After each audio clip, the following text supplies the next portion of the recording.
Are you looking to move up this year or buy your first home and you're not sure where to start? In this video, I'm going to go over the 8 steps you need to follow in order to successfully and seamlessly buy a home. Hey everyone, it's Matt Mraz here with RE/MAX Nova, here to help you with anything and everything real estate. If at any point in this video you have any questions about the market, feel free to drop them in the comments down below or reach out to me directly with my contact details in the description. So step number 1, and it's something that I think a lot of people overlook, and is that asking yourself, are you ready to buy a home? Why are you buying a home? The primary reason you should be buying a home is to improve your quality of life, whether it be a larger space, a nicer space, better location, or the freedom to do whatever you want with the property and make it your own. You also need to be aware of the responsibilities that being a homeowner is, as well as the costs associated with not just the transaction, but the ongoing expenses of home ownership. So step number 2 is finding a realtor. The best properties on the market usually move pretty quickly, so in order to find, view, and make an offer on the right one for you, it's best to have a buyer's agent in your corner. If you're not sure how to go about choosing a realtor, check out this video here where I go over how to find the right realtor for you. Step number 3 is getting pre-approved. Whether it be through a bank or what I recommend, a mortgage broker, knowing what you can afford is essential and will save a lot of time and avoid viewing properties and submitting offers that are just simply out of your budget.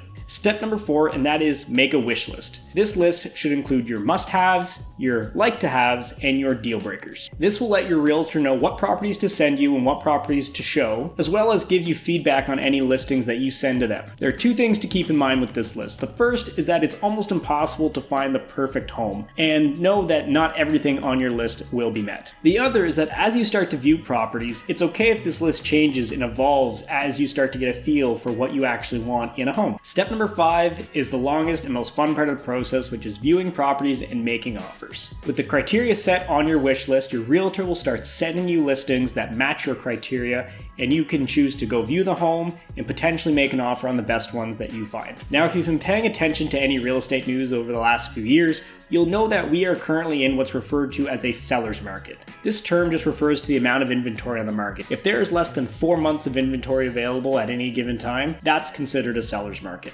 While it is becoming less common now, in a seller's market, sellers will sometime hold offers until a designated date where they will review all of them at once. So just be aware of that when you go to make your offer. Step number 6 is accepted offer and due diligence. In your offer, you will have set a period of time, typically 1 to 2 weeks, that will allow you to do inspections, secure financing, or make any other checks you want on the property to make sure you know what you're buying. If anything is discovered with this process that wasn't disclosed up front or inherently obvious with the property when you first viewed it, you may be able to renegotiate the terms of the deal or terminate the deal entirely and walk away. Step number 7 is lifting conditions and firming up your offer. Assuming everything went well with due diligence, your inspections cleared, financing was secured, and the lawyers gave the thumbs up, and all parties are happy with the terms and conditions that were agreed upon, the buyer sends a signed waiver of conditions to the seller's agent stating that they've satisfied their conditions and they're firming up on the deal. Our 8th and final step is closing, and that is when you take possession of the house and officially become a homeowner. Now, it's important to note that from the time that you firm up to the time that you close, you cannot do anything that could affect your credit, as it may also impact your approval for the mortgage financing. So it would be important to not open any new credit cards, any lines of credit or car loans, as well as make any large purchases such as furniture or appliances for your new home until you close. Now, as far as the closing itself goes, a few days prior, you'll meet with your lawyer and sit down to review the mortgage documents and pay your closing costs. On the day of closing, you and your agent will go to the property first thing in the morning and do what's called a pre-close walkthrough. That is where you go through the property, make sure everything is as agreed upon in the agreement of purchase and sale. Once that is done and everything looks good, you'll make a call to your lawyer or send a quick email saying that it's satisfied and they may process the closing of the sale. By mid-afternoon, you should have confirmation that the sale is closed and you are now a homeowner.